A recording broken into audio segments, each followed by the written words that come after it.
Bom dia, galera, tudo bem com vocês? Bem, hoje aconteceu o previsto, né? Está estampado no Globo.com, certamente em outros jornais principalmente. Torcedores entram na justiça contra o Flamengo por causa da prioridade na venda de ingressos. Rubro-negros, sócios torcedores e não sócios processam o clube antes da semifinal da Libertadores. Qual é o problema disso aí? Obviamente, erro do Flamengo. Não sei se é da diretoria, do jurídico, do marketing, eu não sei. Eles inventaram aquele pacote de 15 ingressos. As pessoas compraram e nesse oferecimento do pacote de 15 ingressos, eles tiveram um erro crucial, na minha opinião, jurídico contra eles. Eles anunciaram que se você comprasse o pacote, eles dariam prioridade para você, independente do grau do seu sócio torcedor, que tem vários, né? Com prioridade de cima até embaixo. O pacote raça é um dos mais fracos, entendeu? Que se você comprasse, independente do seu cartão, seja lá qual fosse, você teria prioridade na compra dos ingressos da final da Libertadores, da semifinal contra o Grêmio. Lascou. Arrumaram uma confusão danada, isso não existe, entendeu? Fora outras pessoas que ficam me mandando, tem um monte de carta aqui, reclamando que tenta comprar e o Flamengo está elitizando os ingressos, dando prioridade para quem compra mais. O Flamengo, sabedor disso e reconhecendo o seu erro, mesmo que calado, na minha opinião, já retirou essa prioridade para o jogo que vai ter com o Grêmio lá. Parece que os ingressos que vão vir vão ser oferecidos a todos. Para mim, eles com isso assumem o erro. Agora, está aqui, não fui eu que falei, não fui eu que inventei, eu falei que ia acontecer. Gente que tem o programa sócio-torcedor que não tem, meteram o Flamengo na justiça, para quê? Para arrumar um cascalho. Eu acredito que os que são sócios-torcedores vão ter direito. Agora, quem não é sócio-torcedor não vai ter direito a cascalho nenhum, entendeu? Mas vai ter muita gente se dando bem aí. Reparem só a colocação. Parece que o Flamengo deu prioridade na Libertadores. Jogo aqui no Rio de Janeiro para quem comprou o pacote de 15 ingressos. E o jogo lá, eles cancelaram essa promoção. E ainda disseram, hein? Depois da promoção, você volta para o seu patamar do sócio-torcedor. Isso vai dar o que falar. Não vai ser pouco, não. Outra coisa, Flamengo e Chapecoense, no dia 6/10, vai ser... É 6/10, né, Sandrinho? Acho que é. Vai ser em Chapecó. Para mim já é armação. Não é possível que o Flamengo não tenha visto. A CBF botou o jogo da tarde para 11 da manhã.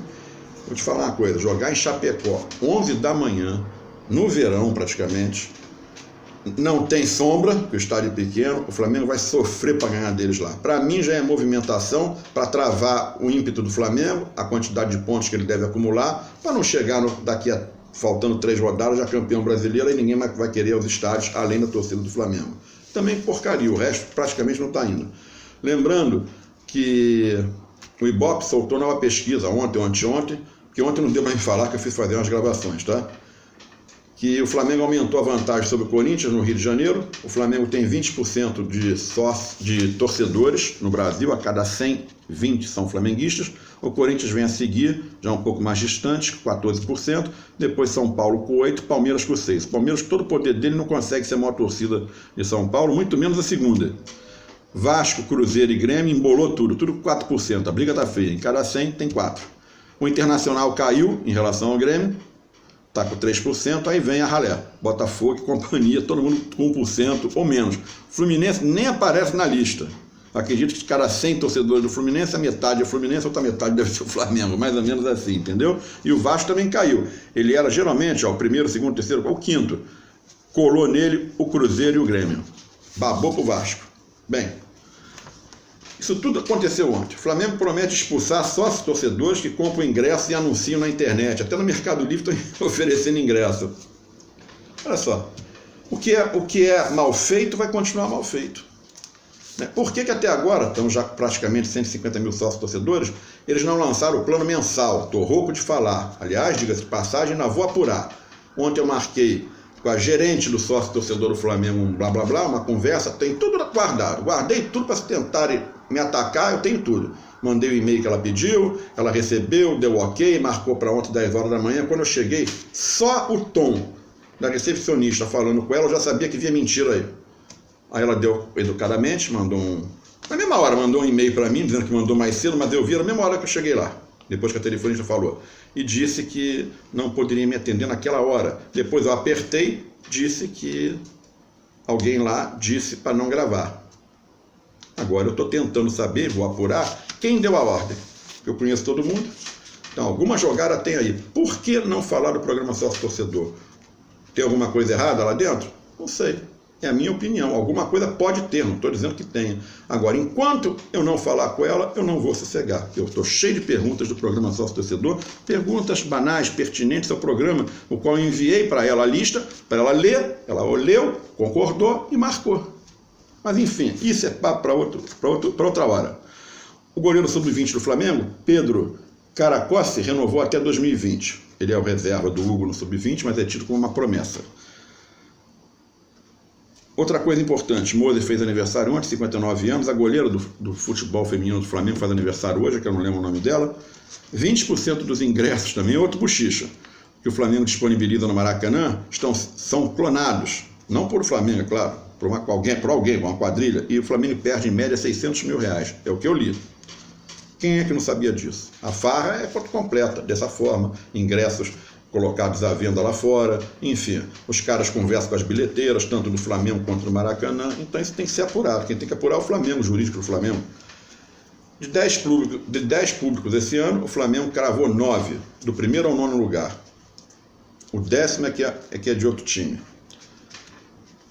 Novidade, o Flamengo teve média de 40 mil pagantes no Maracanã, no Brasileiro, 60 mil, não, desculpa, no Carioca, 60 mil no Brasileiro, até aí não tem novidade nenhuma. O Flamengo contratou 2 reforços do americano também para as categorias de base, Chicão e Diguinho, também até o final de 2020. O Flamengo faz isso, está montando várias seleções no sub-13, sub-11, 15, 17, 20, e vocês sabem, dá o salário bom, relativo para a idade deles, quando for vender, a grana que vai entrar é alta.